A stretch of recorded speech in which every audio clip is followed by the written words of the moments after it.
Shalom, shalom, shalom, peace and blessings.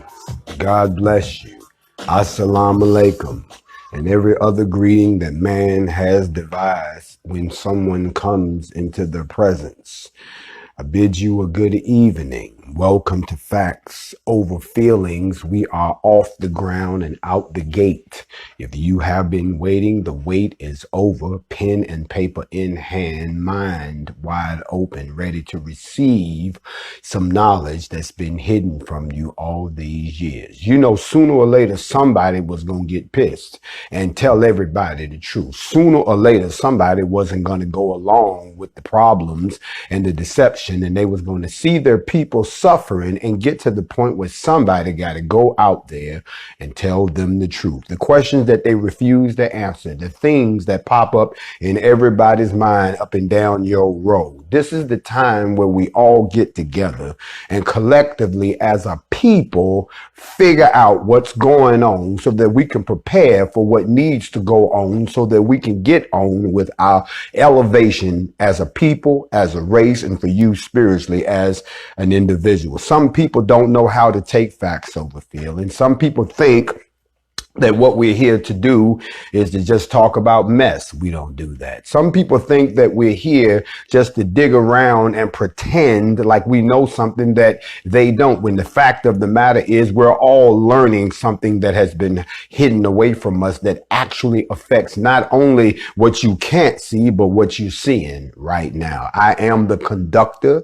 I am the host for the affair. I am the official Grandmaster J. There are no other channels that I'm on. Anybody else is perpetrating a fraud. Everybody else is trying to be a vampire off of the energy. Everyone else is a blank slate, and I am impressing on their mental clay. So everybody that you see who's flying a Grandmaster J, anything Grandmaster J is a fake and a phony, because you only gonna get the real right here. We got to stay away from the fake and the phony. We have to stay away from imitations. Y'all know what an imitation is. An imitation is when you're walking down the street and somebody walks up to you and tries to sell you something, a watch, a necklace, a ear, something, but you know that it's too good to be true. So you know that it's a fake. Sometimes you take the fake just because that's what you need for the moment, and then you get rid of it. But this is the real deal right here. If anybody is pretending to be me, if anybody is asking you for information, if anybody is telling you that they have an inside line with me, if anybody is telling you that I am here to rebuke them and call them a liar and send them back to the pit of where they came from, you can't come over here with that, because it doesn't work. Matter of fact, there's some people right here on this live that your soul is being irritated because somebody is speaking to power and you have no power here. So you can either be quiet, sit down and burn as I continue to pour this out, or you can cast that aside, take a fresh breath of air, clear your mind, and come on and hang out with the family. Big shout out to all of the members of the Nfac. Nfac, that's right. In fact, they not fucking around. And I like to say once again, I think it's a shame that we have people that sit right here in what's supposed to be the most powerful country on earth so afraid to talk about a bunch of black folks that done got organized. The most powerful media machine on the planet refuses to engage in conversation with so-called untrained, unprofessional, unorganized, these so-called weak people, but they refuse to come sit down and have a conversation with us because we have nothing but what we have right here, the truth. And that's all you're going to get is the truth right here. So we back tonight for class number 6 in the series as we continue to march on down the road. Y'all know what we've been talking about. We have been deep into the Nephilim and the pyramid of the apocalypse. Some people have gotten turned off. Some people have gotten turned on. Some people have gotten broken free. Some people have placed themselves in a spiritual prison. Some people have gone back to ask, why did you lie to me? Why didn't you tell me this? Why did you not tell me that piece right there so I could know the whole story? It wasn't going to hurt me. At 444, I see you. It's not a code. It means that the angels mean you're in the right place doing what you're supposed to be at this time, and they got you back. But don't play around with it, because if you keep invoking 444, what's going to happen is whatever karma you have, they're going to show up because you're also invoking your karma. If you planting good seed, then only thing good seeds will come back to you. If you planting bad seeds and you keep invoking 444, then you're going to invoke your own karma. Don't be mad at me when you wake up tomorrow morning and something that you thought was dead and buried and gone, and that you have come into your new life because now you're a believer in the Most High. Don't get mad when they come knocking on your door talking about it's time to deal with this. When you get a phone call, a letter, an email, a certified letter, or the cops is at your door, you invoke your own karma. So you have to realize that by invoking your karma, your watchers, your Kodesh Madakim, the ones assigned to deliver messages to you on behalf of the Most High,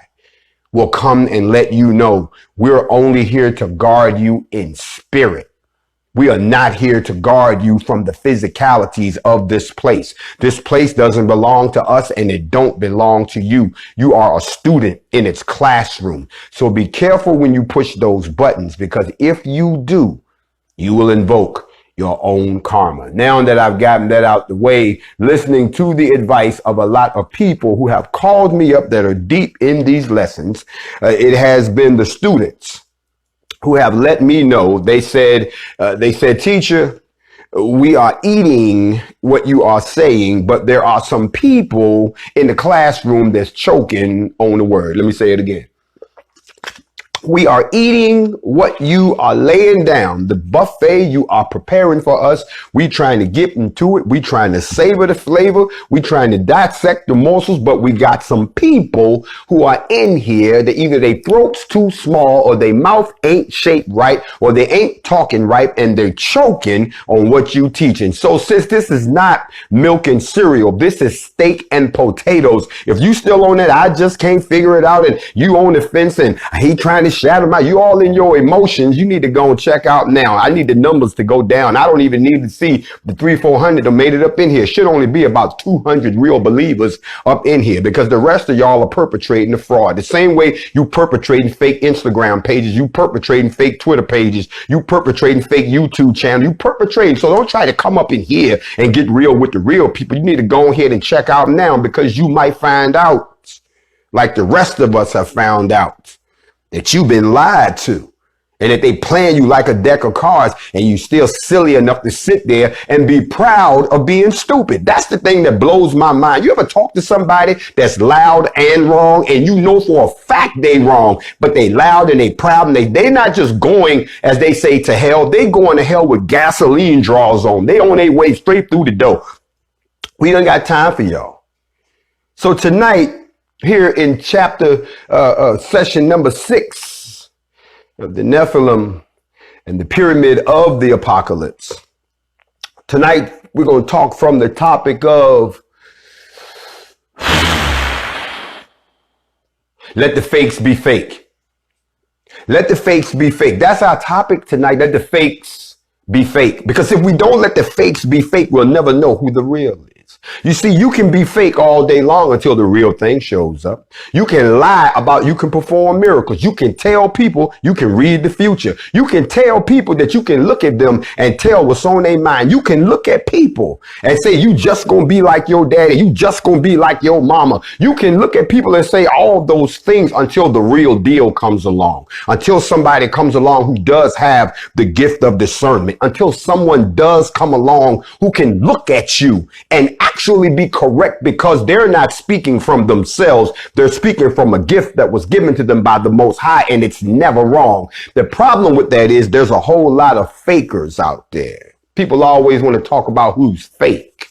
See, this is the last thing y'all want me to get on, because you see, when they say be careful who you point one finger at, because three are pointed right back at you. This is the topic that I've been wanting to dig into, because it's going to, you thought I exposed you before. You thought, you see, what y'all don't understand is ever since I touched down here on earth and started running with y'all, all summer, all I've been doing is exposing. You know what I've been exposing? I've been exposing who's a coward. I've been exposing who's all talk and no action. I've been exposing who's really broke and trying to eat off of anything and everything they can get their minds on. I've exposed those of y'all that you want to go out and get in the middle of the fight, but that's really not what you really want to do. You want to support it from afar. That's cool. We've also exposed a lot of people that look like us, but they're not us. We've also exposed divisions in your church, divisions in your job, divisions in your own household, divisions that you didn't even know was there. All that's gotten exposed. And even right now, we still exposing people because of the simple fact that I've exposed the fact that a lot of y'all don't have sympathy or empathy for people who look just like you, that's going through things worse than you. Now, all of a sudden, you realize it ain't as bad as you thought it was, because things could be like they are over there. They're not like that over here, but you acting like you being done so wrong. I'm not saying you ain't been done wrong, but you lost the ability to realize that those are your brothers and sisters too that's over there that's being done wrong. The fake from the fake.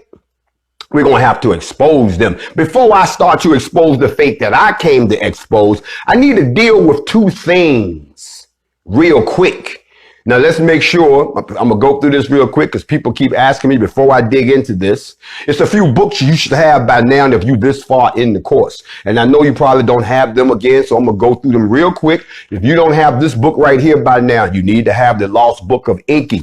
If you don't have the Lost Book of Inky by Zachariah Stitchin, you're going to be lost doing your after study. If you don't have that, The Ancient Giants Who Ruled America by Richard J. DeHuce, you got to have this book also. And then while you're out there picking up books, don't forget to pick up this book by Zachariah Stitchin's wife. This is the Anunnaki Chronicles. Yeah, we're going to dig into the Anunnaki. And then while you're picking that up, don't forget to pick up also There Were Giants Upon the Earth, Zachariah Stitchin. These are the books that form the foundation in order for us to be able to attack the theology that's been put forth that we are dismantling one by one. And then while you're at it, don't forget to pick up a copy of Destruction of the Black Civilization by Chancellor Williams. You're going to need that just to think about where we're going to go after we do that. And then, of course, you won't be able to find this book anywhere in print because they stopped it because we done got smart. But if you can find a copy on ebook of The Nephilim and the Pyramid of the Apocalypse by Patrick Heron, then you will be set for life. I'm going to give you one more book.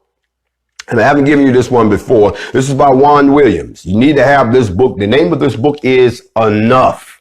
Yes, Enough. Enough talks about phony leaders. It talks about dead-end movements. It talks about the culture of failure that are undermining Black America. Let me say it again. It talks about phony leaders. It talks about dead-end movements. It talks about the culture of failure. And somebody asked me, what do you mean by the culture of failure? You see, a culture, well, not a cult, because see, a cult comes out of a culture. A culture is the atmosphere that we live under, that the parameters of what we set as what's okay and what's not okay. Like today, we lived in a jacked up culture. Our parameters are all jacked up. We all wrong all over the place. Ain't nothing going right. So now all of a sudden people trying to tell us how to live right under this culture. No. You can't build a balanced culture when the foundation is unbalanced. So we either got to restructure the foundation or we got to tear down the culture and rebuild it. That's why I think, but maybe we can't do that if the Most High has determined this is the way it's supposed to be right now. Think about that. Just the way it's supposed to be right now. So we want you to study this book here enough because of the simple fact that if you understand the concept that there are people that look just like me and you, who will achieve a certain level of notoriety and fame, only to turn around and really be doing the bidding of your enemy. You know, I find it interesting that when someone is trying to come up and lead the people, that the people are quick to label that person as if they've already reached the heights where somebody can take control and use them for something else. I'm not going to mention the names that are in that book, but when I read that book, I was shocked. to know that 4 or 5 of the same people that I always saw my whole life that I thought would have been the next successors to Malcolm X and Martin Luther King were actually working for the other side. I ain't gonna call no names. All you got to do is look at where they at today. It's interesting that some of these same people that was out here telling me that I am somebody, say your name and all of that those same people appear to have lost their racial rage. You know, one thing I can say about my late great dear friend Dick Gregory was that he went fiery all the way to the end. He was still cussing and motherfucking all the way. I'm telling you, that's what he said, all the way to the end. I couldn't have a conversation with Dick Gregory that didn't start off. I'd be like, Dick, you know, how you doing? He looked at me and he would never tell me how he was doing. He would always tell me what was going on. And I respected the fact that he was a constant source of knowledge. I couldn't be, bro, how you doing, bro? And these motherfuckers out here. And he would lay down some deep knowledge. He stayed angry to the end. He never compromised who he was. But when I see the same peoples that had me out in the street ready to tear it down and burn it down in the whole 9 yards, now I can tune into them on Sunday mornings on a Republican-controlled TV channel. Okay, but yet y'all follow them. Yes, you did. And to this day, if you're not following them, you're following their proteges. Some of the same people that y'all rallying behind, some of the same people that got y'all marching down the streets, waving signs and rainbows, some of those same people that have you peacefully protesting are the proteges of the very same people that kept you asleep in the first session. See, they done got old, so they need some new blood out here to keep y'all asleep. And that's what they're doing. I'm not a part of that. That's why I had to come and expose. Yes, there are phony leaders, but if you want to really get down into the nitty gritty, please pick up this book right here. No, I'm more concerned.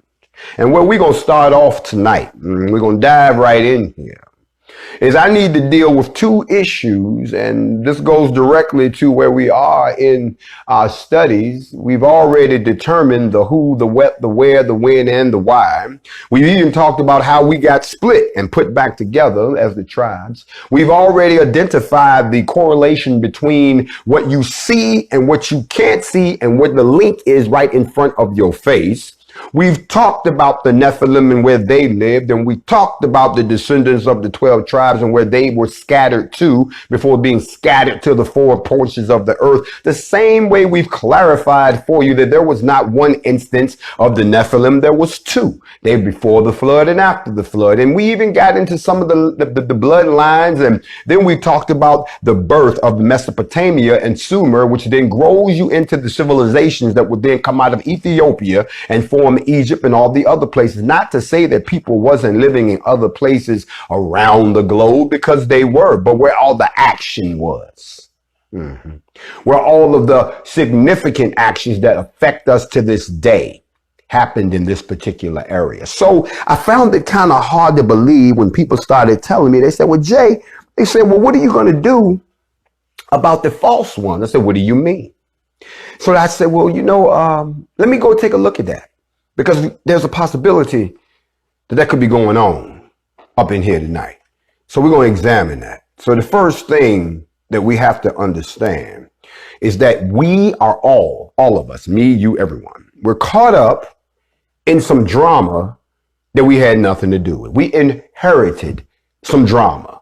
And even though we're in the drama as bystanders, we still have a role where we can affect the outcome, because it's just like anything else. There's a lot of people who want to do something, but they can't do it by themselves. So they got to involve some people. They got to rope some people in. They got to convince you that you need to be a part of it. So what they do is they go out and they try to say that they were led to do this and you need to do this with them too. That's how people get caught up in fake religions and fake cults and things like that. So when we start talking about the fakes, when I start saying that we got a lot of fakeness out here, that we have to be careful and be careful of those who are false prophets and those who lead us with false deception and false Christ. And well, where would all that come from? Where would that come from? Let's talk about that for 2 seconds. Because if you understand the fake part, then you'll understand why what I'm about to tell you by the time we get to part 8. About why they call it the pyramid of the apocalypse. Notice I said the Nephilim and the pyramid of, not the Nephilim, the pyramid and the apocalypse. No. I said the Nephilim, the fallen angels, the fallen ones, the offspring, and all them good folks, and the pyramid of the apocalypse. Put them two together. You're going to need that to get there. So the first thing that we have to remember is that for those of you all who are my folks that study, is that you hear a lot of people, because remember, we're talking ages and centuries where things kind of get lost, get misinterpreted. But now you hear people talk about Yeshua. And when they talk about Yeshua, they'll get upset and tell you, oh, they took Yeshua and they replaced his name with Jesus the Christ. And they get back and forth into that argument. And I look at them and I say, well, that's interesting that you talking about that. But I find it very interesting that none of you ever talks about Yeshua versus the antecedent of time and the chosen one, because they're not the same. Oh, I don't mess with somebody theology, right? I can see all the learned teachers jumping up and down saying, don't tell them that, because you're going to undermine what I've been making money off of them doing. Let's say that again. You will talk about Yeshua, who some people say, well, that's Jesus. But you don't talk about the antecedent of time or the chosen one. You tried to mash them together because that was a monolithic view that everybody wanted to adopt way back in the day, because there was just too much going on. We had too many false beliefs going on. So we just gonna mash everything together and make you believe that 3 are 1, or better yet, 4 are 1. We don't want you knowing all that, because see, as long as we can keep you to believe our version, we can control you. So tonight, as I'm peeling back the layers inside of the world of the Nephilim, remember, we already examined where they came from, who put them on the job for them to act up in the first place, how their boss was so pretty and so well designed that he thought that he could run the whole show and got kicked out along with his folks. So we know all of that. But you really got to go back and look at why all of this happened. You see, it was written. It said, watch out that no one deceives you. For many will come in my name, claiming that I am the Christ. Let me help y'all out. Christ is not a name. Stop that. Christ is a title. That's why his name was, and you know, if you want to go down through that particular religion, Jesus the Christ. The Christ is a name. Anyone could be the Christ. John the Christ, Billy the Christ, Mary the Christ, Christ the Christ. But his name was not Jesus Christ. That wasn't Mr. Christ. How are you doing today? No, Christ is a title. The same way E-L is a title of power that's relating to the Most High. Michael, Gabriel, Raphael. The E-L is a title. But see, that's been lost if you don't speak Hebrew. So when someone is going to come along and tell y'all, forget all that stuff that you're learning, I'm him. I am the Christ, and deceive the hell out of everybody. That's written. You didn't make that up. You can go research this yourself. Y'all already know, y'all heard this before. It says you will hear of wars and rumors of wars, but see to it that you're not alarmed, for such things must happen for the end to come. It says there'll be nation will rise against nation and kingdom against kingdom. And there's going to be famine. We'll be seeing that. It's going to be earthquakes. But the end will come. And all these things are supposed to be the beginning. When you see all of this happening, it's like a woman who's having a baby. These are the birth pains. Look around, y'all. Look at we just had an earthquake in Alaska. The West Coast is burning up. You understand what I'm saying? The skies don't look right. The animals is dropping out the sky. All of these things are happening right in front of your face. When you hear somebody say, this is unprecedented, that means they ain't never seen it before. But just because you're seeing it now doesn't make you say, oh, well, we seen it, and keep on moving. He doesn't work that way. This world doesn't work that way. They letting you know it's just like when you was in class. Y'all remember when you used to take the test? And they would put y'all on the clock. Remember that? They would sit everybody down and you always wanted to get the head start so that you could beat the clock. Right before they got close to the end of the test, the teacher would always say something like, okay, you ain't got but 5 minutes left. Let's wrap it up. And that would change your whole mindset. Now you looking at your answers and you're trying to figure, damn, this don't look right no more. You're erasing stuff, trying to blow stuff off. And then, all right, time's up. Put your pencils down. Everybody looking around. You understand what I'm saying? You're in a classroom right now. And these things that you're seeing is the teacher's way of saying, you got 5 minutes left. Let's wrap it up.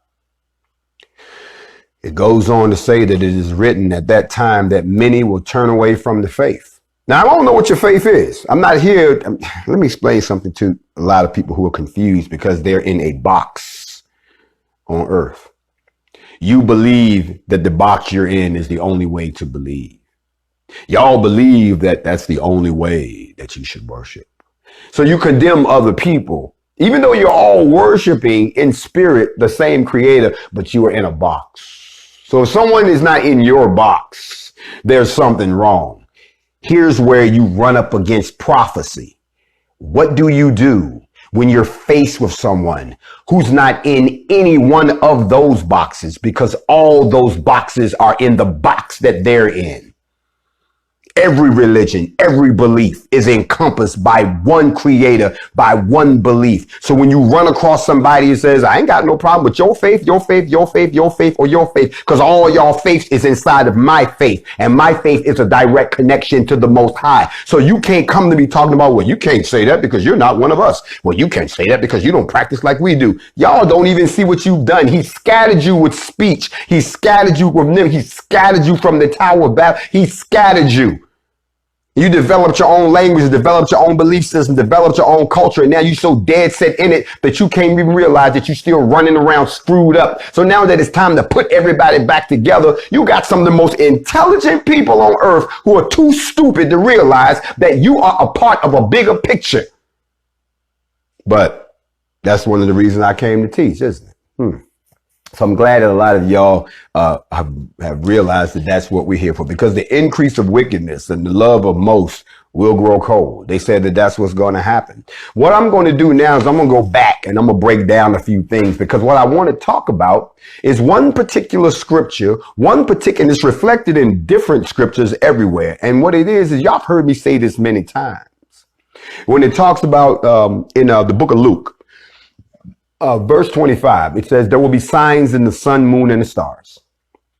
It says, and on the earth, the nations will be in anguish. Everybody gonna be hurting. And perplexity at the roaring and the tossing of the seas. It says men will faint from terror. They'll be apprehensive of what's coming on the world. And when these things begin to take place, they say, all of us, stand up, lift up your heads, because your redemption is drawing near. Don't nobody want to hear this doom and gloom story, but remember, stay alert, stay alive. That's all it is. Ain't nobody telling you to go out and confess all the dirt you done did. You know what you did. You know in your heart what you've done. You know what you got to atone for when they say one comes and you step up and the mirror comes down and we see the true nature of your soul. When we see the true form of your physical, you know what it's going to look like. We don't need to know. We got our own problems. We good. We good. So, but what it does say that when all of this happens, keep your head up, because your redemption, don't flinch. Don't be no punk about it. You weren't no punk when you were doing it, so don't be no punk now. I hate to use it. Don't go out like no bit. I can't say those words. So have you noticed lately how many weird beliefs and cults popping up now? People coming up with their own theologies, their own religions. We got hundreds, if not thousands, of new groups that's sprouting up all over the place. Most of them have a leader, if you check them out, who claims to have authority from Yahweh. And they all believe they possess the truth. I've heard that everywhere. I done sat in so many houses of worship. I done went to people on the corner. I done seen people on TV, on YouTube, and everybody got a direct line to the Creator. Everybody, you shall know them by the fruits of their works. I hear you, but when I look out my window, I don't see you. Y'all are always talking about when the saints come marching in. Okay, where they at? Oh, okay. I've seen a few Saints march in. Haven't y'all seen the Saints march in? I've been hearing a lot of talking for 60, 70, 80, almost 120 years. But where is the proof in the work? Because when you look at what's happening around us, it's no longer time to be talking unless there's some walking involved in it. No matter what box you're in. So we got all these fake prophets popping up. And every time I open up the newspaper, I see some advertising that's offering personal predictions about the future. Oh, I'm about to hurt some people right now.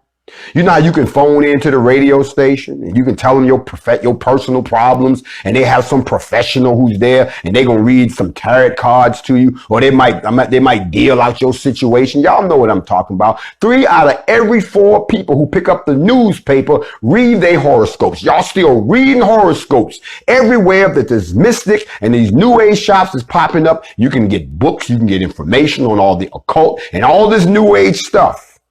Don't y'all know we are specifically forbidden to have anything to do with fortune tellers, soothsayers, necromancers, and other false prophets who are in opposition to the true Yahweh and his nature? He says that. I'm not making that up. I'm telling you now, you got some people there now that's been reading tarot cards all day.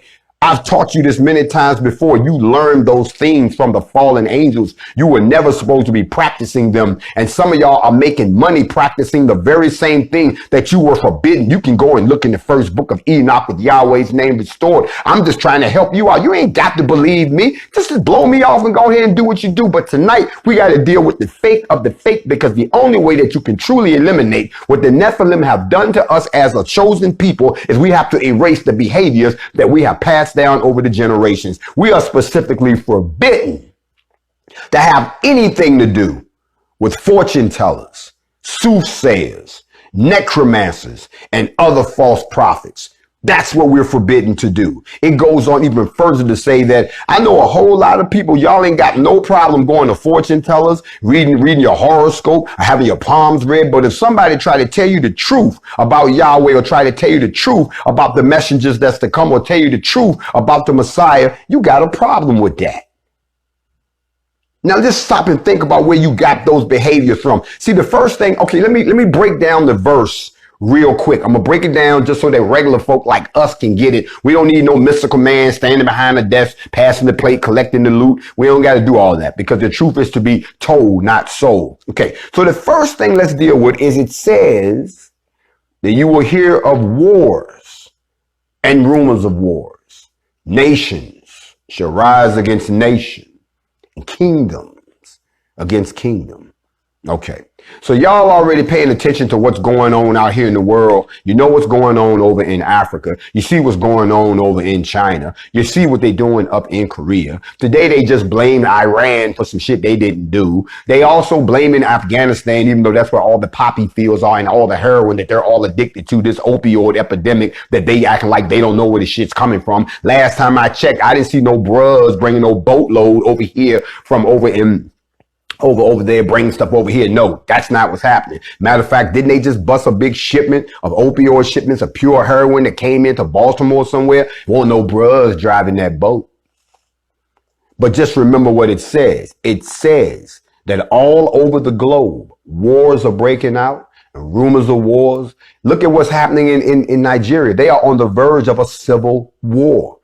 They found out today that there was some stuff that was sent for the people for COVID-19. There was vaccines for them and food and all. The government holding on to that. A completely, totally corrupt government. The government is not a government anymore. They are being held prisoners by a bunch of black people. And in case people trying to figure out, well, what is the big deal in Nigeria? Oil. Oil. The oil fields in Nigeria is what this is all about. And the United States got a hand in it. The Nigerian government got a hand in it. The UK got a hand in it. And the Chinese just pulled up so they can get a hand in it. Oil. That's why Nigeria is the most prosperous economy on the African continent and the most corrupt. They don't care about them people. They care about keeping them oil fields and keeping the big dog supplied with oil. They're trying to keep up with the Arab Emirates. Any place where there's oil, you can counter that his white society, they're trying to act like it's all jacked up. And they don't want to get in the middle of that right now. But the people have had just about enough of a corrupt government. So they're on the verge of a civil war. In verse 7, it stated that kingdoms shall rise against kingdom. Now, don't y'all know the Greek word for kingdom is ethnos? Oh, here we go. Ethnos. Yes. Ethnos, from which we get our English word ethnic. In other words, ethnic cleansing, meaning one tribe against another. So when they say kingdom shall rise against kingdom, they're saying ethno shall rise against ethno. Y'all ain't following me. Races against races. You know, all these people saying, well, no, we don't need a race war. There's never going to be a race war. We got to stop it. You can't stop what's already written. It says in the last days, there'll be rumors of wars. Kingdom shall rise against kingdom. Ethno shall rise against ethno. I wonder why. It couldn't be the fact that the melanated people who get in the raw end of the stick have had it just about up to here with the bullshit worldwide. And so now they've taken whatever they got, rates, states, plates, whatever, and trying to take it to the people that have been doing these things to them. That's the first thing we have to understand, is that this is a sign that what was written 5,000 years ago is now coming true today. Another thing that it says, that there will be earthquakes and famine and pestilence in various places, right? We just had the big earthquake in Alaska. There've been big earthquakes. They've been getting worse since the 1800s. This is true. But the part that should really blow your mind, and it's what blew my mind, so let me blow yours. Y'all don't mind, can I share the mind blow with you? If you notice in the scripture, it says, and this is the part that's really going to jump out at you. Follow me. Stay with me now. We're about to go down the hill. Hold on. Here we go. Here we go. It says that there will be a perplexing with the roaring and the tossing of the seas. Don't y'all know what that means? They're talking about the increased incidence of unpredictable weather. We're perplexed. We don't know why this is happening. What's wrong? Why are these storms so big? Why is this many hurricanes now? Why we go straight from summer straight to winter? Why is there no fall anymore? Why are the spring storms the worst they've ever been? Why is every storm worse than the last one, than the last one, than the last one? Why is every storm a category 5 now? Why are the tornadoes so big now? Why can't we get a clear day no more? Why is it right around 6, 7 o'clock in the morning, there's this weird purple glow coming from the northeast, but if you live all the way down in, let's say, Puerto Rico, down by the equator, you looking at 2 sunsets. What is going on? It is because it says it will be unpredictable weather. The roaring and the tossing of the seas. Global warming is being blamed. That's what they're saying. We don't believe that. Tornadoes and hurricanes are in places they never been. We got freak waves. We got floods on scales that we've never seen before. The polar ice caps that melted. Don't y'all know that the hole in the ozone is bigger than all of North America? When it comes to famine, when it comes to pestilence, it's the same story. Famine is only increased around the world. And the fact that there's an overproduction of food in the developed world, one would think that in these days of fiber optics and cyberspace and internet, that we could have found a way to feed the hungry people. Let me stop right there. Listen to what I just said. We got all this technology. Information can get around the world at the speed of light, but a plate of food cannot. I think we done missed something. They like to call it the third world. I don't call it the third world. We all on the same world. There is no third world. There is no second world. There is no, so y'all need this whole superiority mentality. Who brought that into the play? Who put that in the game where all of a sudden I'm better than you, I'm higher than you? No, we are all on the same plane. But as long as y'all playing this superior shit, what done happened is you've taken the people of the Most High and you put them all the way down and you saying they third world, that they're underdeveloped. No, they wasn't underdeveloped before you plundered and pillaged and raped and robbed and stole every damn thing. Yeah, they're not underdeveloped. They behind the curve because you done stole every damn thing and you way around there. Now you got people starving. So yes, we have pestilence. We have diseases that done came back. All these medical advances that we got, but we got old diseases that's making a comeback. Haven't y'all seen that? We got stuff like cholera, malaria. That shit was gone. I remember when I was growing up, OGs holler at me. Here we go, OG moment. Remember when you were young and they used to say, sleep tight, don't let the bed bugs bite. Remember that? And I never saw a bed bug my whole life. I used to wonder why they said that. And that was my mother. That was before your time, baby. That was a long time ago. Shit, I hate to say it, but nowadays you taking a risk. You go in a hotel or go lay your ass in somebody's house, and then you come home and you got bed bugs. You wonder how the hell did the bed bugs come back? I done heard all kind of excuses. I done heard people saying, well, you know, it was people that migrated here from other countries. They brought them with them. You mean the bed bug survived all the way across the ocean, attached to a bed that was on a ship that was on the ocean, and then made it all the way to the movie company, all the way to your bedroom, and they'll set up shop? What kind of bed bug is that? I thought that the roaches was bad enough when they told me that a roach can survive an atomic bomb. Hold on. I got to do it. I can't. Put your kickstand down. Put your kickstand down. Here we go. This ain't got nothing to do with what we talking about, but it just popped in my head. I got to say it. If a roach can survive a nuclear blast, then maybe they shouldn't be hitting them with the nuclear weapon. Maybe they black folks hollering it. Maybe they need to have us sneak up. You know how we do with the raid, and the roach flip over on his back and kick his leg. Ghetto folks holler at me. Kick his legs out and like Tony Baker say, ew, the cold piece, you got me. Raid will kill him. So won't you just make a raid bomb? And that way we all go out and the roaches go out too. But instead, you telling me that a roach will survive a nuclear blast after the rest of us been turned to dust? Okay, all right. So therefore, what I'm I had to go there. I'm sorry, I had to go there. But when we start looking at some of these things that have come back, why have they come back? Because he said that famine and pestilence will return in the end. And while all of that is going on, you have to remember that a lot of life forms are dying off. Don't y'all know we got species that are becoming extinct at the rate of about 104 per day? That's almost 38,000 species of animal, fish, plants that are becoming extinct. They're gone. In the next 10 years, they say 1/3 of all the species which exist today will be gone. Remember when the bees started disappearing? The flies started disappearing. The ants come out every now and then. You used to get different groups of ants. Then you might get one group of ants now. The birds don't fly south no more. They just kind of hang around all through the winter. Everything is out of whack, and it's supposed to be. This is the writing on the wall for you to get your act together and get ready to deal with something that has nothing to do with them. This is all background. That's all the scenery. That's the props. The main actors are about to come back on stage, and you don't know your script. You don't know your part. You don't know where you're supposed to come in. Don't you know that next time that you see some TV images with war and famine and pestilence and disease and natural disasters, remember that your redemption, our redemption, is close at hand, because those are the things that are supposed to happen. Now, why is all of this happening? Why now?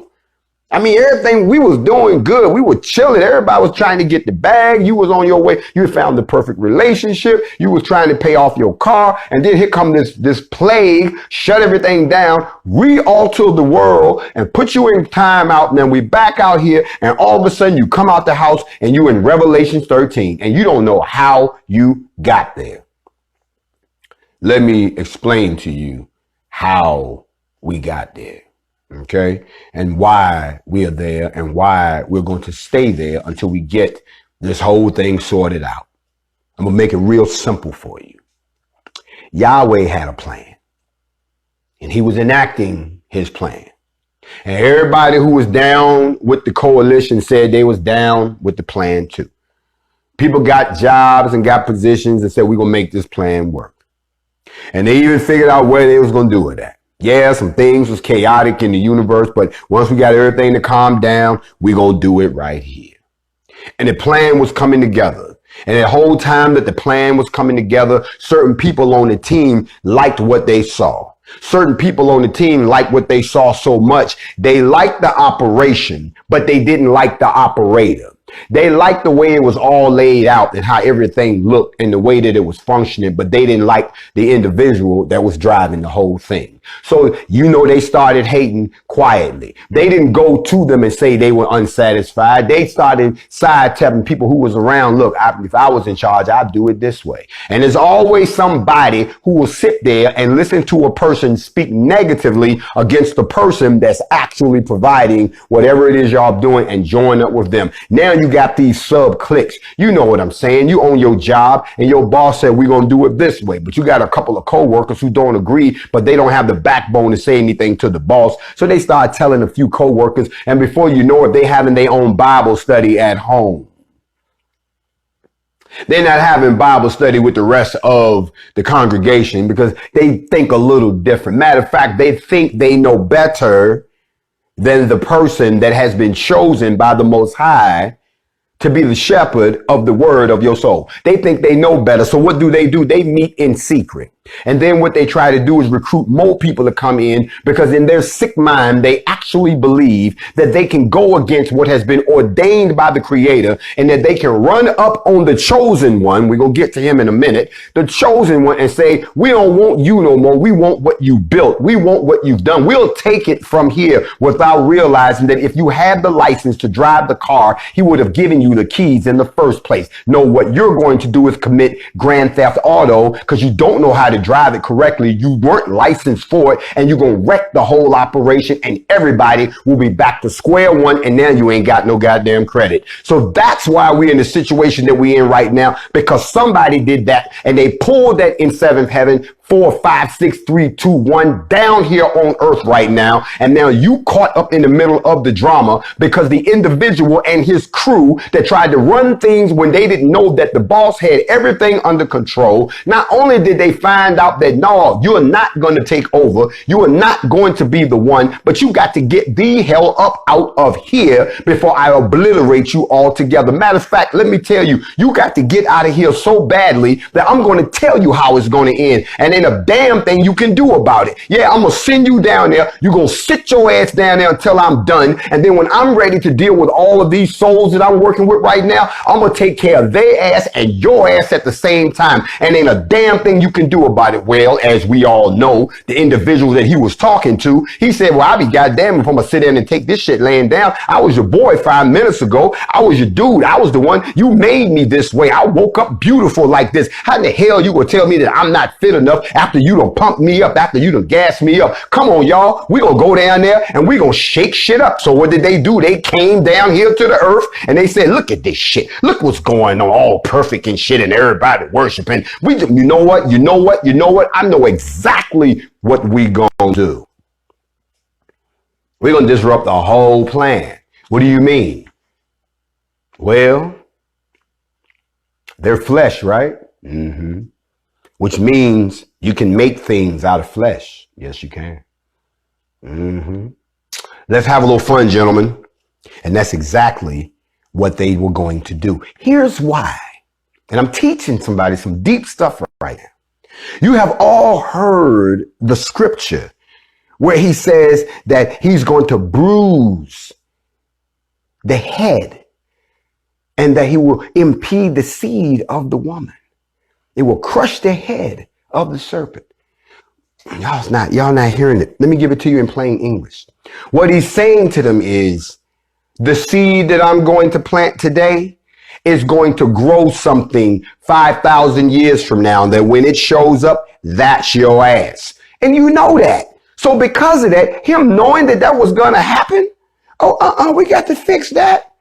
We got to stop that. So what did they do? They went in and impregnated all of the women and created these evil beings who jacked up the whole. Not only did they started getting into the women, they got into every creature that there was. See, I could talk to y'all tonight about some of the offspring of the Nephilim. One of them was Horus. Oh, you know the name Horus. A lot of y'all, well, Horus was an Egyptian god. No, he wasn't. He was an offspring of the Nephilim. And not only was he an offspring of the Nephilim, he was an offspring of a bastardization, of a crossbreeding of the Nephilim. They didn't crossbreed with just women. They crossbred with animals. He had the head of a falcon and the body of a person. That wasn't artistic. That's exactly what he was. You talking about things that were walking around that were half demon, half human, half animal, half everything else, ruling shit. Ain't nobody never broke it off to you. Well, you had to be there to see it. Now, When the boss heard about that, he said, okay, that's cool. You got me. You done messed up my whole system. Shook everything up. Okay. That still ain't going to change. You still will never ascend up here again. You can't come back here. And I don't care what you do down there. Now I see what you done did. You done went down there and messed everything up. I'm going to go and wipe that out. I'm going to shut that down and wipe it out. But before I do, you got everybody, but you didn't get one particular individual. And that's the person whose grandfather I took. I took Enoch. He didn't die. Do your research. He was taken. They said he was translated. They took him. So now his descendant, who is Noah, was the last one in that bloodline that hadn't been tainted by the Nephilim yet. That's why he chose him. It wasn't because Noah was some great learned man who knew all the scriptures and could recite all of the dynastic and knew the seven divine tablets. No, he was a regular dude that worshiped, and because of his bloodline. His granddaddy gave him this book and said, you study this book, it's going to come true. And nobody believed him. He even tried to tell people, don't y'all know the 7 levels? I'm not going to go through that. I ain't got time to teach that. But I was going to teach you the 7 levels of acceptance, but we ain't got time for that right now. So he gave him this and he acted on it. So what he did was his plan failed. His plan failed. The enemy's plan failed. You see, when Noah and his family was the only souls left on earth whose lineage was pure and uncontaminated by the Nephilim, so their offspring. So when Yahweh destroyed the whole of the population because of their nature all around the world, he had the flood, he preserved the family. That way he kept the seed of the Messiah going. He didn't have to start the whole game over. He just had to move the idiots off the playing field. That's what he did. Now, after the flood was over, they don't teach all this in what you call church. They want to keep you believing that you're just struggling through life, trying to make it. And if you just keep on struggling and leaning independent and praying to God that he'll help you. Like life was supposed to be jacked up. No, this is a school. After the flood, when everybody started to increase their numbers again, there was a second interruption of the fallen angels, and the Nephilim roamed once more. We talked about that. By the time Moses led the children out of Israel and out of the bondage of Egypt, the whole area of Canaan, which we called the Promised Land, was filled with the Nephilim and their descendants. Okay? Satan, which y'all call Satan, he endeavored to ruin the prophecy again. What Yah had already told him was going to happen, he was right back at it again, trying to destroy what he said. He was trying to prevent the Israelites from possessing this land that's populating this region. He put giants in there. The Nephilim were giants. That's why when the spies went to look, they came back like, damn, did you see this? Where do you think they came from?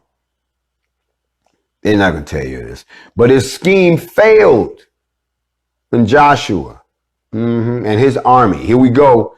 They're giants. I hope y'all can see what we're doing today and line this up with what they're talking about. People tell us you're outnumbered. You don't have what they have. They're more powerful than you. Don't waste your time. Y'all, they're going to wipe y'all out. It's a suicide mission. You hear people saying that all day, but then y'all forget. If you're truly the elect and the chosen ones, no. There's no one you can't go up against that things won't prevail in your favor. Some people say we've been lucky. I'm talking to the Nfac right now. People say, well, ain't nobody confronted them yet. Did it ever occur to you that we are divinely protected? And that's why even when the people was round the corner doing whatever they was doing and they were trying to say they were shooting and we wasn't there because it wasn't meant for us to be there. We're never going to be anywhere when we are doing what we're supposed to be doing and walking in obedience to the Creator. He is already protecting us. It don't have to be 10,000 of us. It can be 1,000 of us. It doesn't make a difference. That's why nothing hasn't happened to us. So when Joshua went out with the armies who were supposed to take on these giants, they still prevailed. Why did they prevail? Y'all remember the story of AI? Don't make me tell you the story. The little town, they went up and fought against this huge army. How do you think they was winning? You think that you could, okay, y'all remember the movie 300? The movie 300, which you already told y'all is a lie. They flipped it. It was actually black people. But it's interesting how they try to make them into these white people out in the middle of nowhere, like Romans went and fought the Persians. Get the fuck out of here. We ain't buying that. But it's entertaining. But the bottom line is they always tell you these stories where it's a little group of people taking on a whole army that shakes the earth. An army that shakes the earth when they walk. When they put their foot down, the whole land shakes. When they are coming, the people say, what is that? That is the sound of 1 million black people legally armed, in formation, moving on one accord. What is that noise? That is the black nation, just a percentage of it, taking one step at a time, shaking the earth. Somebody said this to me, and I got to say this to y'all. They said, well, Grandmaster Jay, you know, you're talking about doing this Million Guns 2A thing in the spring. Aren't you afraid that the Ku Klux Klan will use that as an opportunity to wipe y'all out? 1 million? I ain't seen 1 million Klan in my life. That's an army in itself. We about to take the break here. I'll see y'all on the flip side as we continue the Nephilim and the pyramid of the apocalypse right here. I'll see y'all when I get back. Lord, Lord.